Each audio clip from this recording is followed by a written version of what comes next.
All right, let's give this a whirl. Let's get Twitch up and running again.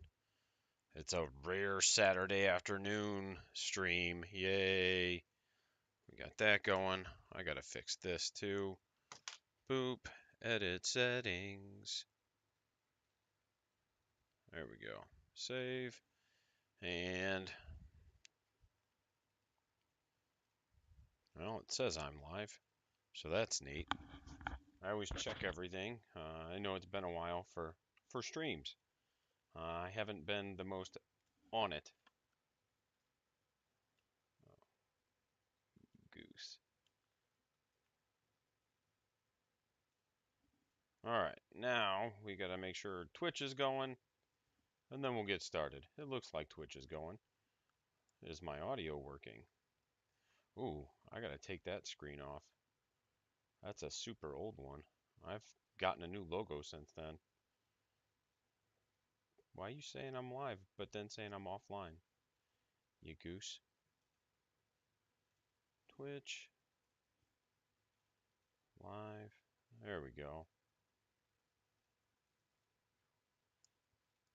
Yeah. There we go. Perfect. All right. Always checking. Sorry.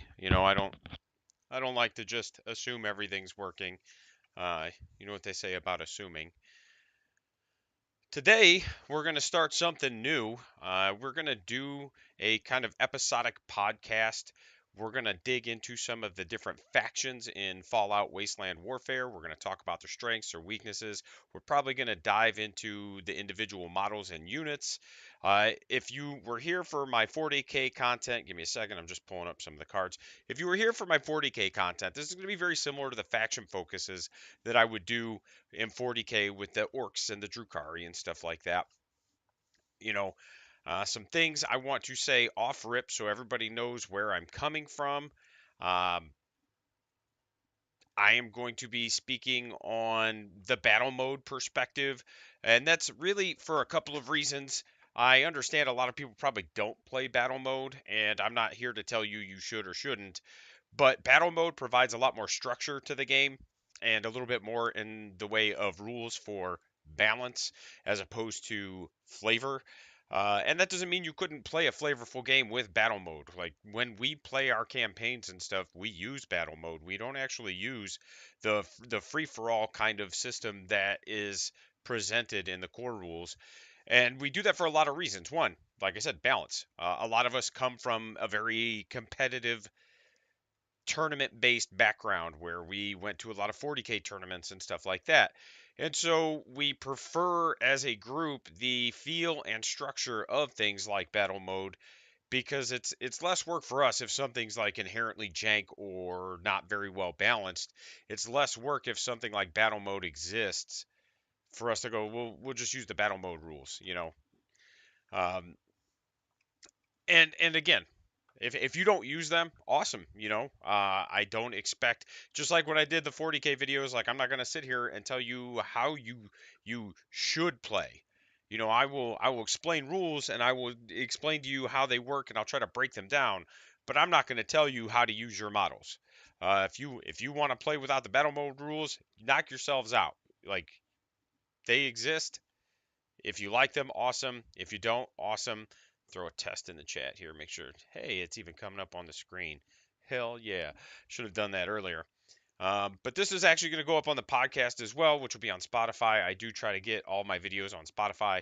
As all of you know, a lot of my videos are structured to be listened to, not necessarily so that you have to have your eyes glued to the screen. So just a little reminder there. Before we dig in, big shout out if you like Fallout Wasteland Warfare and you shop on Amazon. They may not be in there now. I may have forgotten to put them in, but at some point I will have links to Amazon affiliate program like to get Wasteland Warfare products. And again, if you're on Spotify, it should be there too. I appreciate it. It allows you to get stuff for the game and it doesn't cost you any extra. So, all right. So, like I said, coming from a battle mode perspective, today we're going to talk briefly on Raiders. We're going to do an overview and just kind of discuss some of the different things about them, what their strengths are, what their weaknesses are, things like that. I'm not going to get too into like the nitty gritty or minutia unless I get some viewers who are like, "Hey, man, how do you deal with this?" Obviously, I will always stop to answer questions. Again, if you've ever been with me on a live video, I try to make sure I address any questions that come up in chat because to me, that's what I'm here for. Like, I see myself as a resource. If I can help you, I will. So, we're going to talk about the Raiders, their core rules. We're not going to dig into sub factions yet because there's a lot of them for Raiders. You've got all the new boxes, the Disciples, the Pack, and the other one. Can't think of what it's called. And then you've even got some of the other ones like the Forged. So there's a lot going on with Raiders. If you're on Twitch, there's going to be an ad in about 50 seconds, 50. But yeah, we're not going to dig into that yet. We might talk about it. But each, like the older sub factions, such as the Forged, and I don't remember if there's more than that for Raiders, but they kind of have a, sorry, they kind of have a different setup. They're almost in some ways their own faction because they just have different units and stuff. And then we're going to talk, like I said, strengths, weaknesses. What are they good at? What are they not good at? We're going to do, I don't know how much time we're going to have by the time we get here, but once we wrap all that up, which really it shouldn't take really long, we're going to start digging into the non-unique models, meaning not the named characters. We're not going to talk about Slag today. We're not going to talk about Nissa, for example. What we are going to talk about is we're going to talk about the Raiders in the core box. We're going to start with the Raider. We're going to go in this order: Raider, Scaver. I believe the next one we would discuss is the Psycho, and then probably the Veteran Raider last. And we're going to go in that order, and mostly because outside of the Veteran Raider, because it's just a Veteran Raider, I don't care. I actually don't even use it that often. Right now, I actually bring Coulter way more often than I do the Veteran Raider and Power Armor, but I just think Coulter is really funny, and that's the main thing. But sorry, evidently it's time for me to have a coughing fit. So what we'll do though is we'll start with the Raider. We'll see how much time we have after we discuss the Raider for a bit, and after we kind of talk on the Raider itself, we'll move to the Scaver. And when we start talking about these individual models, we'll again we're going to dig into what their role is inside the faction, different uses they have, and kind of things of that nature. So, and I'm looking at notes. That's why I keep kind of scrolling and getting a little silent, you know. So what is their core rule? I know it off the top of my head, but I'm going to pull it up because I don't like to. I'd rather have it in front of me and make sure I say it right. For the Raider faction models, the final round of an active chem lasts one additional round. And then Raider faction models don't need line of sight to a target to use charge when charging to engage a model which is already engaged with a friendly Raider faction model. So the first things first, that first rule, what it's saying is that if you use a chem on your Raider, that chem will last. So, and maybe there are some that don't last 3 turns, but everything I've seen so far is a 3-turn duration for chems. And all that saying is that instead of lasting 3 turns, it gets an additional turn, but the turn that it duplicates is the final round. So you'll have the most diminished effect of the chem one additional round. And that's all that means. So you could, and actually there's like perks and stuff that'll also extend that duration. So you could probably get your guys all coked out and methed up and just have them on something the whole game. The main thing to remember is that you can't stack chems. I don't remember what the core rule states. I don't remember if once you're under the influence of a chem, you can't take another one, or if it's once you're under the influence of a chem, if you take another one, the new one supersedes it. I don't remember which it is. I'd have to look. I'm not going to do it right now. I'm sorry. Just understand that effectively, you really only need, at least from a battle mode perspective, You really only need one chem for them. You don't need two or three. You might want two or three if you're doing a more narrative style mission, but again, that's on you. I could see a use for it. And then the second one, so normally you need line of sight to declare a charge action into a target, right? You need to be able to see what you're charging. Raiders don't have to as long as there's at least one raider already engaged with the target of the charge. So if my opponent charges me and then doesn't kill me, I can now charge that opponent with anything that's in range, regardless of line of sight. And that's where I think the Raider Hound is probably worth looking into because, again, most dogs can just charge without line of sight. So it's one of those like, yeah, okay, that makes sense. But that's all those rules mean. Everything with the Raider tag gets it. If you look at your cards, there's like little tags up at the top where their names are. And, it'll say like Raider, gosh, words, Raider Forged, etc. Um, so it's just things to keep in mind. So that's their core rule. What are their strengths? Before we talk about that, let's actually talk about what I feel like their weaknesses are. And again, we're right now we're just talking about the core box. I know that Raiders are a fairly large faction, so there's going to be exceptions to everything I say. If I tell you, well, Raiders do this really well, there's going to be somebody out there that's like, well, actually, this Raider doesn't do that. Well, sure. But as a faction, this is generally how I feel, or from my perspective, what I feel like they do. Weaknesses, for the most part, they don't really shoot well, right? Scavers are pretty solid. Like you have some models that are designated marksmen effectively. You don't really have a lot of good access to heavy weapons that's going to be consistently hitting and threatening. So you are going to have some things where you're going to have some matchups where you're probably going to struggle. And that's just the way it is. Like there's nothing wrong with that. There's ways around it, and there's ways to kind of shore up those weaknesses. You can take missile launchers, and again, just speaking on the core box, because the core box is really big. You get, I think it's two raiders, two scavers, uh, the veteran, and two psychos. So you get what, two, four, six, seven models in that core box for the raiders. So it's really big. You could play a game with that core box very easily. But in that core box, you're going to struggle to have things that can do consistent damage. Because, like, you can put a heavy weapon on a raider. Actually, I don't even know if you can. Let me pull him up. Or her. Depends on what your models are. I've got a mix. I just usually refer to my psychos as her and my raiders as him. I don't know if that's some sort of like Freudian thing where I'm just like, all women are crazy. I'm joking. But not really, but kind of. You figure it out. Um, you know, for example, psychos don't even have the skill. Raiders, I don't think they do either. They don't have the heavy weapon skill. So the scavers, I think, are the only things in that core box. Maybe the veteran raider. Uh, but again, if you're taking the veteran raider, that's probably not necessarily where you want your. I'm going to pull him up real quick. Where you want. Actually, I think the veteran raider model is a lady. Couldn't say. I don't know.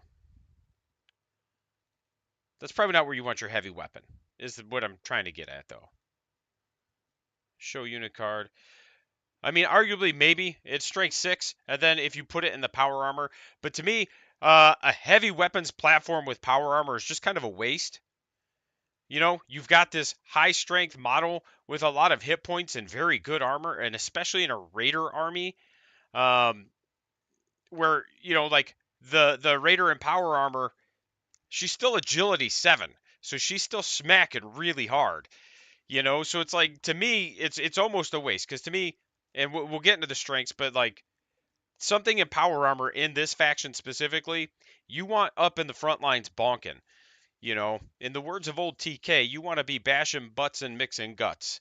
And if you don't know what that is, I'm sorry. You're missing out on some very wonderful Blood Bowl themed animation that I make. So I'm gonna plug it. But yeah, so you don't have very reliable access to heavy weapons, so there's gonna be things that you struggle into, such as power armor. Like enclaves can be a kind of a rough matchup if you don't understand how to work around them.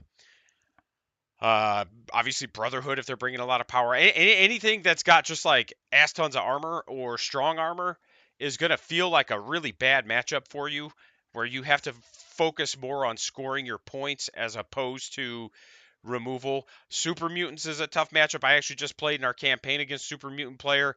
We did one practice game, and we didn't have enough terrain on the table, and that's another thing that's a weakness for the Raiders, and I'll get into in just a second. But we didn't have enough terrain on the table, so I could not interact with the game. He had a minigun, and once that minigun was in location, he basically had 75% of the table just locked down, and I could not move. Um, and we discussed it afterward. It was like, okay, like the overall layout was fine. It just needed a few more pieces to kind of block some of that line of sight. I'm a huge proponent of you should not be able to effectively shoot from deployment zone to deployment zone. There should be a lot of hiding places and cubbies and things that block line of sight. I actually, relevant to Wasteland Warfare, I did a massive, massive video on terrain in 40K last year or the year before. And if you want to see my philosophies on terrain, it's worth looking into because it definitely applies to Wasteland Warfare also. If you play Raiders and you play a melee centric faction, if there's no terrain on the table, bro, you might as well just not put your models down. Like, that's it, because that's their next weakness. They don't stay alive. You look at, I think Raiders are 4 or 5 health base. I forget which. Um, Even the veteran Raider is only 7, which isn't terrible. Like with the power armor, I think it bumps you up to 9. Um, but it's just one of those, like, again, it's not terrible, but she's also without power armor like 65 points. So it is what it is. Psychos only have like 4 or 5 health base. I think it's 4. And then the Scavers have 4 or 5 health base. So you just don't have health. Like, that's it. And you don't necessarily have a ton of access to good armor. The sturdy Raider armor is 8 caps, and it's not bad. But there's models that I just wouldn't put it on. Like Psychos, you don't really want armor on your Psychos because that slows them down, and we'll kind of dig into that later, maybe today or in the next episode. But you don't really want armor on your psychos because you want them to torpedo, and there's ways to get them even faster. Um, you know, and then the scavers, if you're playing it, and the scavers, it depends on how you're playing them. If you're gonna play them as like a short range, mid range shooting unit, you're gonna want armor on them. If you're gonna play them as like a long range sniper, it's worth the caps to me to just slap camo on them and camp them back there, and just slap a sniper rifle on them and just be like, cool, man. I'm just gonna snipe you as soon as you come out, and you can use that scaver to just kind of lock down a lane. So it's one of those where there's different ways you can build your gang, and again, that's actually one of the strengths of Raiders, but we're kind of getting ahead of ourselves. Like I said, not necessarily access to a lot of good armor. I think some of their armor is like pointed, kind of weird, and the health real low. So you've got these kind of issues going on. By and large, they are specialists, so to speak. And what I mean by that, and this is both a strength and a weakness, so we'll kind of talk about this and then segue into what I think their strengths are. The weakness part of it is that the closest thing you really have to a Swiss Army knife, to a thing that could tar pit, like, so you've got melee, right?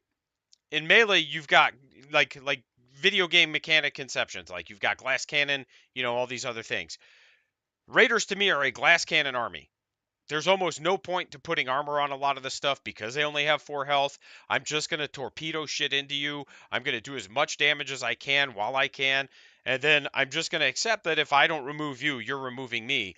The difference is that I'm going to build my list so that I have waves to send out to you so that once I get my damage in, sure you might kill me, but then I can send another one in and get some damage in. That's kind of my play style with Raiders. I actually stepped away from that with this campaign, and I think it's going to bite me until we ramp enough that I can start kind of easing back into it. I took a bit more elite style, and it's not bad. It's just different, but it just doesn't hang with other elite armies, you know. But so we've got you know, you've got these models that are basically very good at what they do, but they're not really good at anything else. And the closest thing you have to a Swiss Army knife is the Raider. So let's pull up the Raider because that's the closest thing you have to a Swiss Army knife.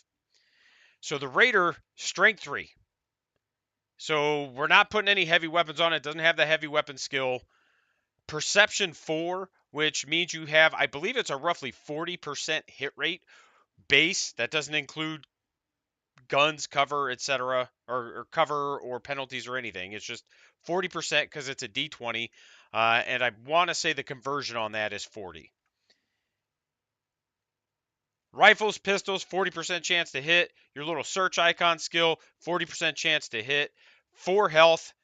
Um, they have resist battle cry, but they can't battle cry. Charisma, again, their presence is yellow, but that's not super important. They don't really have much in the way of presence. Like they don't. There's things you can do. Don't get me wrong, but again, a raider is not necessarily what you want to do it with. Intelligence is 3. They do have lockpick, so while you only have like a 30-ish, 35-ish% chance to pick that lock, it is a cheap body that you could just sit there and try to pick a lock with until you get the die roll you need. And that's where the Raider chassis itself is good. But this is your Swiss Army knife, right? It is agility 5. Actually, I think agility 5. I think 5 is about 40, and then 4 might be 35. It might be 45 and 40 or 40 and 35. I forget, but ultimately you understand where we're at. It's less than 50% chance you're going to hit in melee. It's less than 50% chance that you're going to hit with shooting.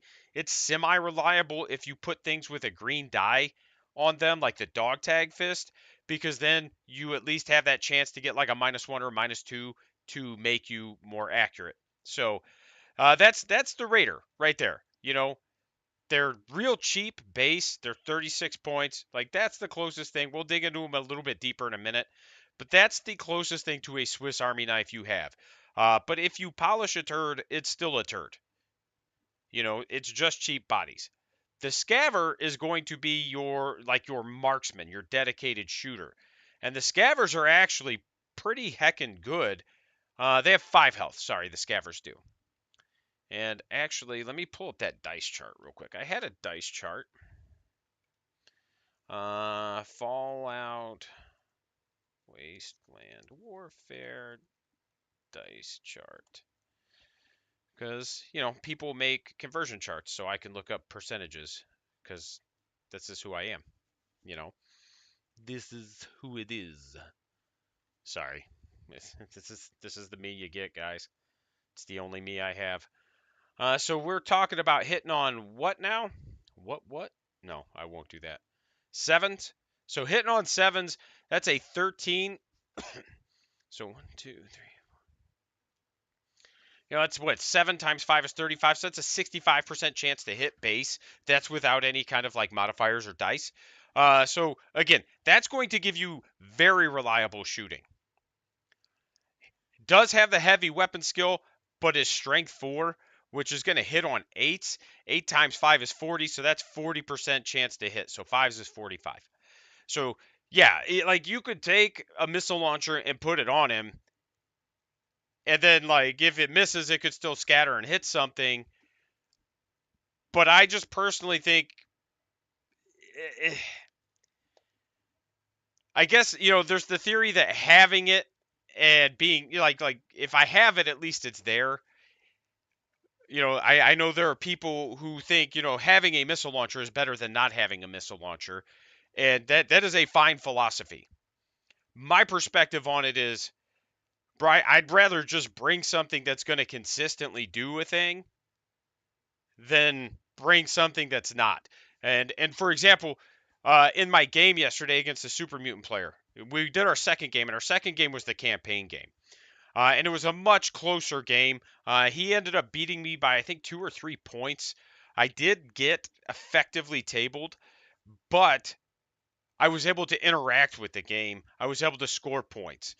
Um, had I had a missile launcher, I arguably would have almost done worse instead of the sniper rifle on my scaver, simply because I was hitting him almost every turn. If he poked a super mutant out, I wasn't necessarily doing 3, 4, 5 damage. I was consistently doing 2, you know. So it's one of those, like, I'm just gonna consistently chip wounds. I think, and to be fair, I killed 2 of his super mutants, and I had at least 2 of them injured. And he brought a very hordy super mutant list. It was kind of cool. And I'm actually gonna get him on the podcast, and we're gonna talk about that in the next few weeks here. But he had a very hordy super mutant list where it was like he just took the cheapest weapons, no perks, no nothing, outside of, I think, Life Giver. The one that gives you, or whatever gives you, I think it's Life Giver, gives you extra hit points or health. So he took Life Giver. So he just had like these big, massive wound soaks. And so it was just a really interesting play style where it was like his melee's still good enough that if he gets in, he's going to do damage. But I just have to chew through so many hit points. And it's almost the same as like when I get into power armor. The difference is I'm consistently doing damage here. It's just you have twice as many wounds as, you know, so. But yeah, I was consistently 2 damage with the sniper rifle, consistently 2 damage with the sniper rifle. Whereas if I'd had the missile launcher, there's no consistency there. I might hit him and it might spike. I might do 5 or 6 damage. But at the same time, in a 6-turn game, I'm only going to get to shoot it once per turn rather than twice like the sniper rifle, because I believe the sniper rifle doesn't have the reload token. Um, so I'm only going to get to shoot it once. So 6 shots at less than a 40% hit rate. Uh, that means I'm going to hit 2 to 3, somewhere in there. Now, if I take a rifle that does 2 base damage and has like access to a black die or a green die, something that gives it damage bonus, or like a armor, some sort of armor token, and I hit on 7s, and let's say I take like Mentats or something that gives me a perception bonus. Now I'm hitting on 9s, 10s most of the game. So not only am I consistently hitting with effectively an 80-85% hit rate, I'm consistently doing 2 damage, and I get twice as many shots if I'm in a good position. So I go from 6 shots to 12 shots, and with an 85% hit rate, if I'm at 12 shots and I get all 12 of them, that means I'm hitting about 10 times, 9 to 10. And if each time I hit, even if I only do 1 damage, I'm still doing 9 damage the whole game. And so for me, like I said, it was just one of those where in my brain, I'm like, I could take this missile launcher, but I don't really feel like I need it. The one area I do think I need to explore is grenades, but we'll get, again, into that probably not even today. So that's the Scaver. That's going to be your ranged combat specialist. And then you're going to have the Psycho, that's my favorite, which is one of the reasons why I save it for last whenever I'm talking about this faction. And the Psycho, I absolutely love this thing. First of all, it moves red, and it charges green. So she's super fast. And there's ways to get her to move green, and it's not hard. So she moves red, charges green. She's perception 5. You can give her a pistol. It's just wasted points, in my opinion. Like, sure, it's 3 caps. to give her a cheap pistol. But why? I'd rather have her move 2 turns and make sure she's hidden and then have her charge from cover, right? Than not, you know. Endurance, she's got 4 health, like I said. Bam, bam, bam.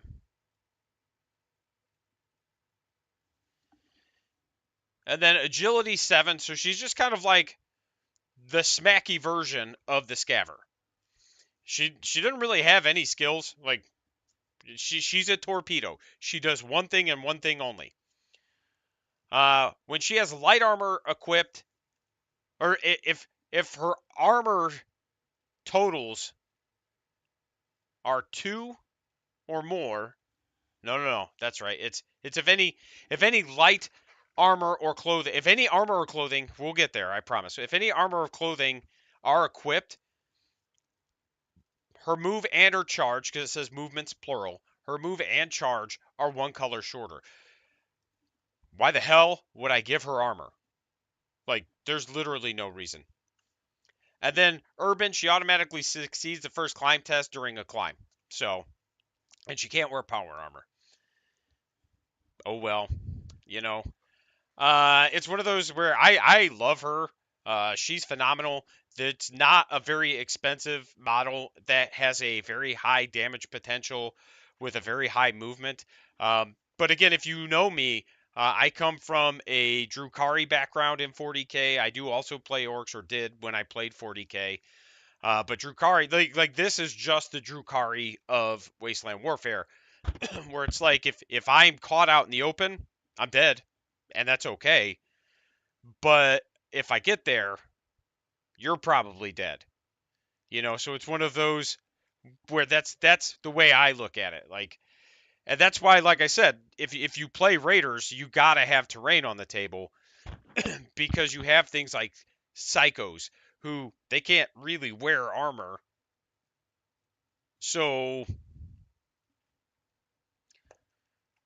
what am I gonna do? You know, I can't just line all my guys up and then just have the psycho at the end of that train getting cover from my own models. But at the same time, it's just like asinine, you know? Like, I shouldn't have to do that in a game. There should be at least, not that it has the block line of sight, but there should be at least like barrels or crates or something out for you to hide behind. So that's what I mean when I say they are a faction of specialists. And then even like the veteran, when you're looking at the core box, strength 6, heavy weapons. And I don't even remember what. Let's see. Change equipment. Let's grab that dummy thick power armor.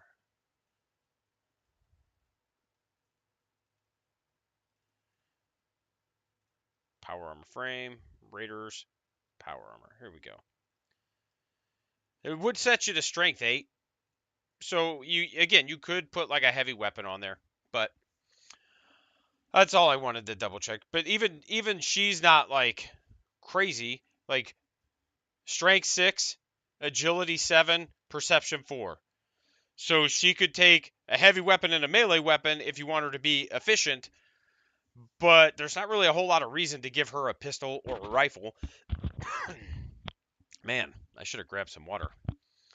But yeah, she's just a one-trick pony for the most part. She just can bonk and maybe take like a minigun or a missile weapon, that type of thing. But where that also helps, right? Like we just talked about how it's a weakness. Now let's talk about how it's a strength, because now we're going to dig into their strengths. Where it's a strength is you have a tool for almost every job, right? So, and I won't get as in detail as I was when we were talking about the weaknesses. But we aren't going to start with the Raider. We won't even cover the Raider because it's not a specialist. It's like the one thing you have that's not. Scavers, very good shooting. For their price, like they're an exceptionally cheap unit. I think their base cost is like 54, which isn't terrible for something that can hit that consistently. The downside is that like they can get expensive quickly. Like, it doesn't take much for that scaver to be like 100 plus points because you're like, oh, it needs this, it needs that, it needs this. Like, a sniper rifle's 25. You're already at like 80 points with the sniper rifle. You slap camouflage on it, you're at 100 points. You give it any kind of perks or anything, and it just goes up and up and up. Um, so there's that. Plus, once you start adding chems and stuff. But, like I said, Perception 7 for something that you can just bring a lot of, pretty good. And then they also have expertise or hacking, like they have the hacking skill. So they open up the door to some of these other skills like hacking. They have the lock picking, you know. So they have obviously grenades. And that's like I said, something I need to dig into because grenades are probably also going to be a fantastic way to kind of crack that power armor conundrum. That either high armor or like things that you need high damage to kind of get through. And grenades are fairly cheap, so that might be the way to go. But I'll figure it out when I do. I'll always share. And I just got done talking about the Psycho, so I'm not gonna dig into it. Like we know she's a beat stick. She's one of the better melee units in the game that isn't unique, and so she's just fantastic. I love her. She is the bee's knees.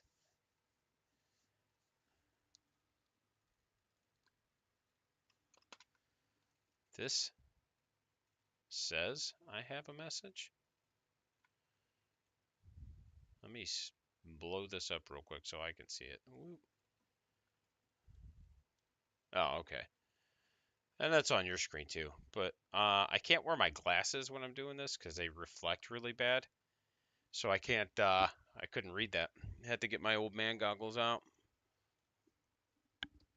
Yeah, I still can't read it. But yeah, so that's where the specialist kind of comes into play. So that's one of their strengths. Their access to prolonged chems is another one of their strengths. And in fact, like you need them.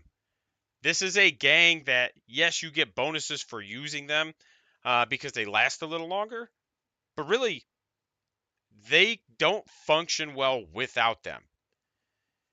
And there's a few reasons for that because you can use those chems to shore up weaknesses if that's what you wanted to do. Like we just talked about how they don't necessarily have great access to armor. Well, if I take like some Mentats or some Fury, I think it's Fury, um, or even Psycho gives you armor bonuses. Now I can have some decent armor, and it's not that expensive to do. So it's one of those where you could really give even the Raiders you could start to give a role to. And once you start leaning into that, you're like, yeah, okay, now these guys are starting to come together. They're making sense. So the chems are definitely a very, very strong focal point in their army. Another good, strong focal point is that they're very, very flexible. Because they're a faction of specialists and you do have access to a very cheap generalist unit, you can do a lot of things with them.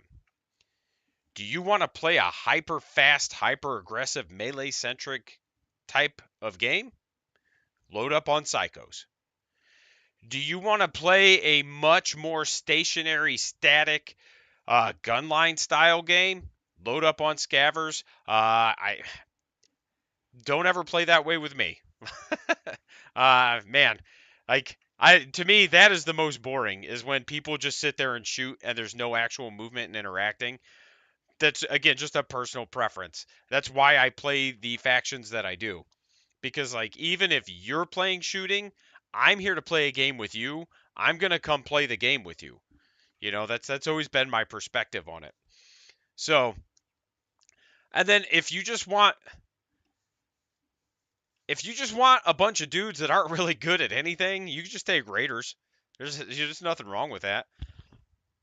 You know, um, it's one of those where, and there's ways to kind of bump the Raiders up a little bit so they're not so bad. And bad's not necessarily the right word, but again, you get it. Between chems and equipment, there's things you can do to kind of shore them up But ultimately, that's not what they're there for. They're there to give you cheap activations.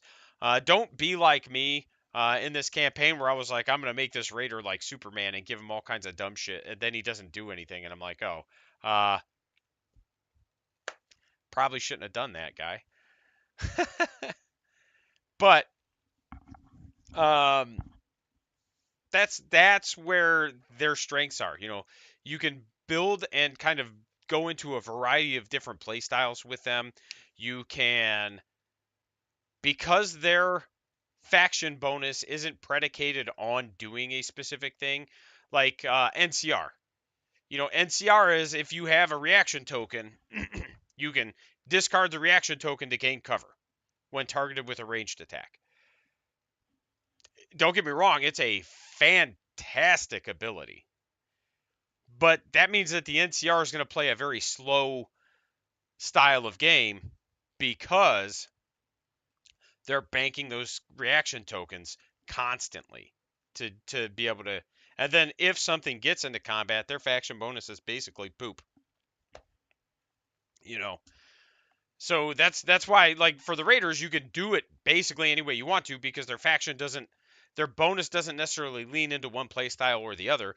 The second part of it, sure, like you could charge without line of sight, but charging has more utility than just getting into combat to do damage.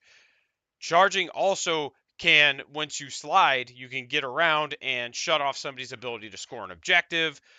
You can slide and tag another unit if you've got something that can withstand what's about to happen to them, and at least try to like shut off shooting. So charging has more utility than just I'm going to charge to fight. There's plenty of times where I'll move and charge, or I'll shoot and then charge, because I just want you to stop shooting at me. Like, if you want to shoot my raider, knock yourself out, man.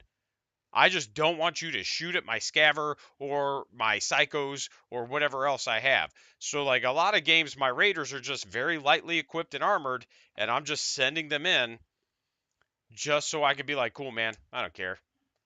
It's one action that you have to use to try to kill him, and then if you don't, it's another action you have to use to try to kill him, and then I don't have to dick with whatever it is you're shooting at me for a turn or two.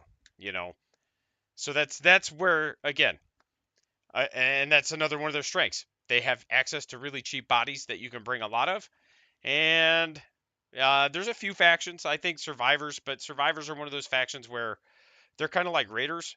They're very diverse, and really, survivors is so big, even without all the little sub factions that they have. It's such a big faction that it's basically like I would bet, without looking, I would bet there's as many cards for survivors as there are for all the other factions combined, but I could be wrong. So that's their strengths, that's their weaknesses. There's a little bit more nuance to it, but that's it. So what we're gonna do is we'll dig into just the Raider today, and then we'll probably kind of continue this discussion with the rest of the box. So the Raiders, you have two options. You have the Raider and the Outlaw Raider, and they're generally the same. The big difference is the Raider Outlaw is Intelligence 5, so he can pick a lock on a 5, whereas the regular Raider is Intelligence 3, so he picks a lock on a 3. And then the Raider Outlaw is Agility 4,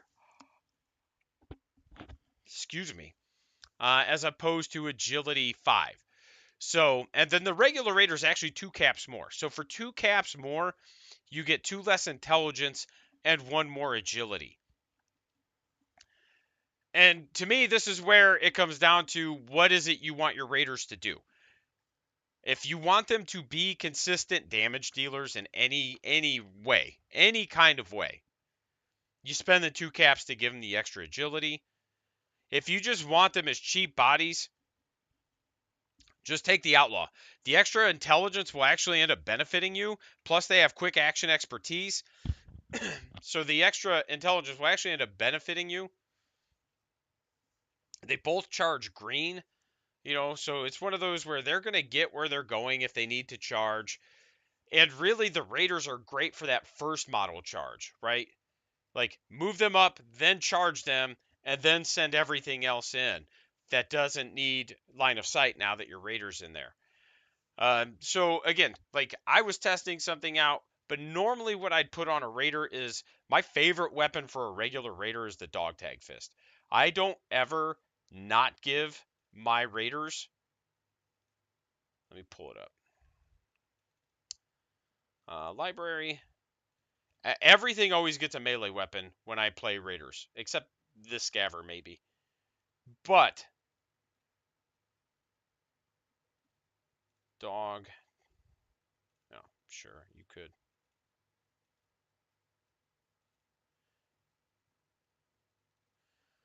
All right.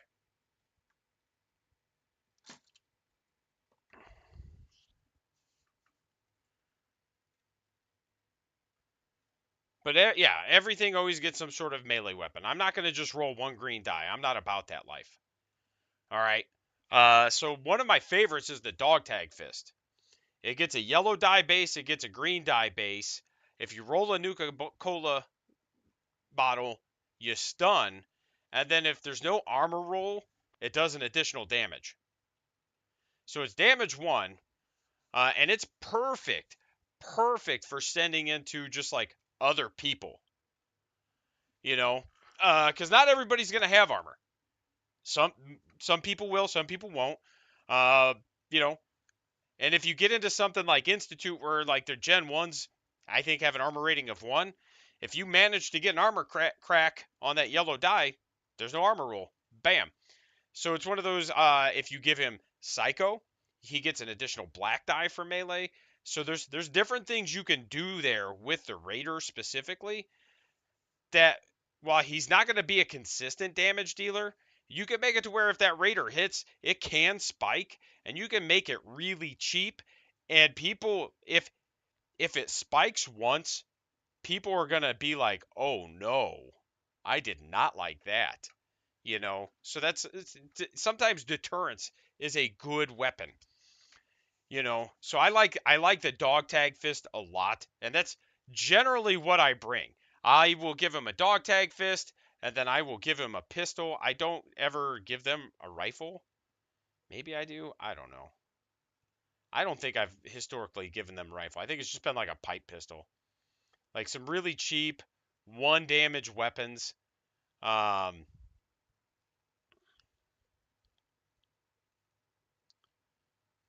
yeah, like one game bolt action pipe pistol gets a black and a yellow. It's 2 caps, right? So it's 1 cap. So we've got 3 caps invested into it so far. And then we get some armor on it. And this is a model that you definitely put armor on to me. Like, absolutely hands down, must put armor on. And the Raider armor is actually pretty good. The sturdy Raider armor is just 2 energy, 2 physical. The heavy is 3 and 3. Combat. Is that one 3 and 3? Okay, so it's the same price. That's what I wanted to check.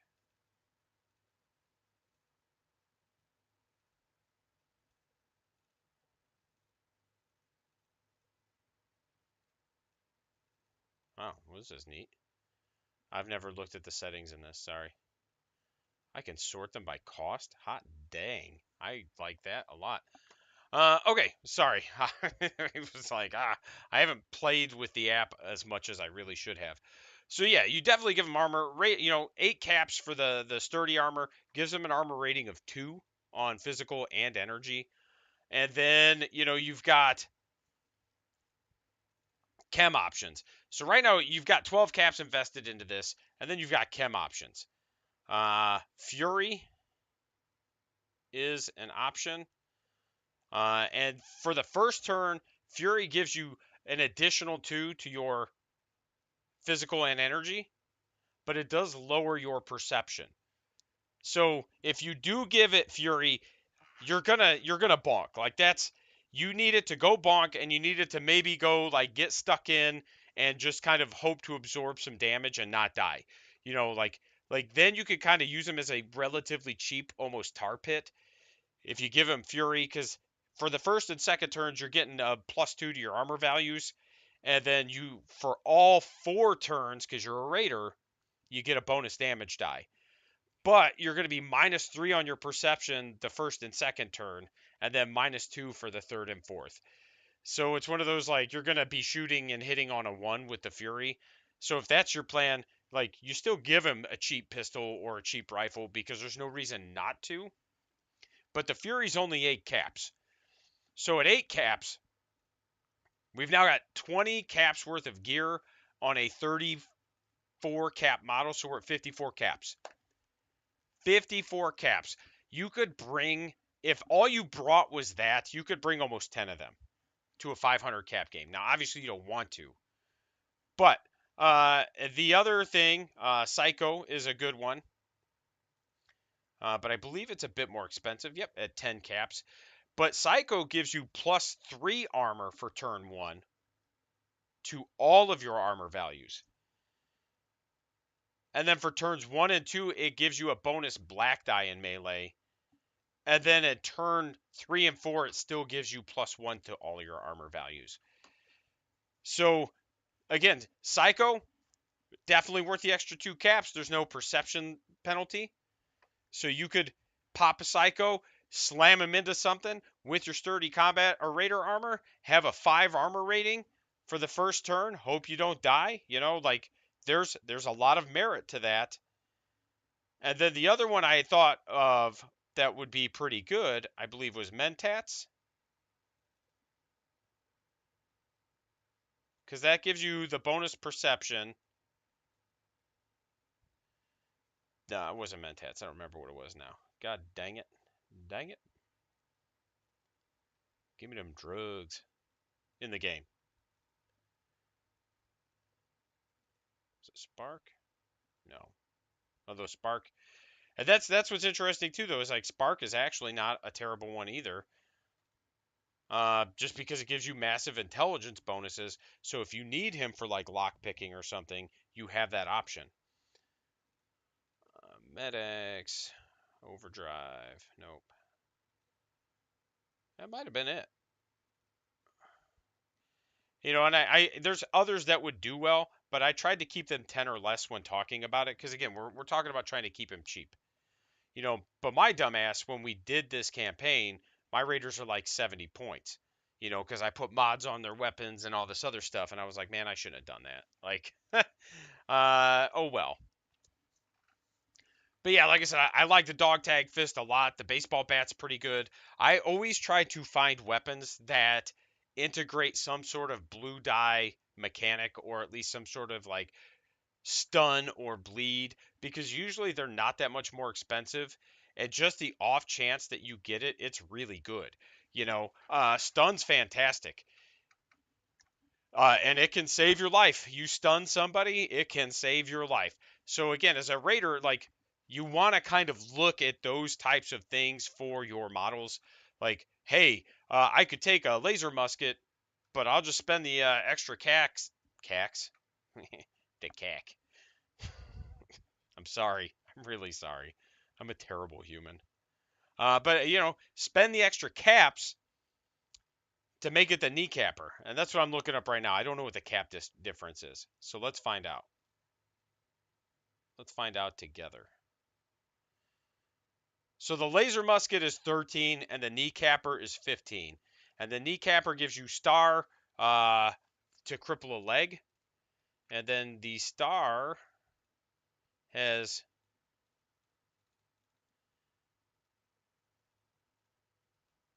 there's 3. So it's like a 3, like a 24. Yeah, 25% chance. So it's not great, but it also isn't the worst.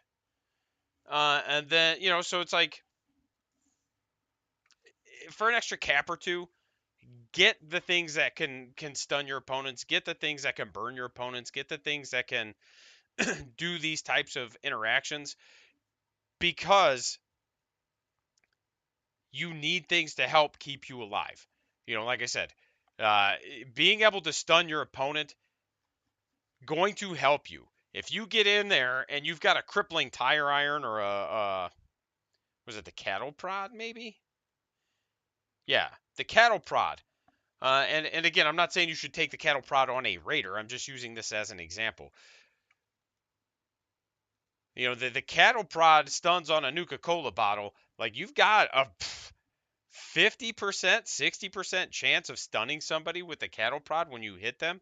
Sure, it might not do a ton of damage because it only rolls one black die, but it's energy damage. You could spike. You could get like a 2 or a 3, you know?